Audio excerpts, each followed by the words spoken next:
खबर शामिल करते हैं कोटद्दू से देहरादून पना। गुज़श्ता रात पुलिस गश्त के दौरान पीर जगी मोड़ चक 518 के नजदीक हदूद थाना देहरादून पना में एक डाला जिसमें 2 कीमती गायें लदी हुई थीं। डाला ड्राइवर और उसके साथी ने पुलिस थाना देहरादून पना की गाड़ी को देखकर डाला छोड़कर फरार हो गए। मज़ीद तफसीलात जानते हैं कोटद्दू से बाकिर हुसैन की इस रिपोर्ट में। जी बिल्कुल, कोटद्दू के इलाके गुज़श्ता रात थाना देहरादून पना पुलिस गश्त के दौरान चक नंबर 518 के नजदीक सामने एक डाले को देखकर जिसमें 2 गायें लादी हुई थी। डाला ड्राइवर और इसकी साथी सामने पुलिस की गाड़ी को देखकर डाला रोककर मौके से फरार हो गए। पुलिस थाना देहरादून पना के सब इंस्पेक्टर सदीक गुजर और इसकी पुलिस टीम ने 2 गायें समेत डाला नंबर MPA 6272 को अपने कब्जे में ले लिया था।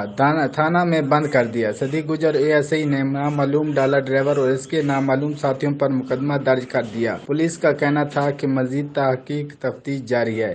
जल्द मुल्ज़िमान को तहकीक करके गिरफ्तार कर लिया जाएगा। जी।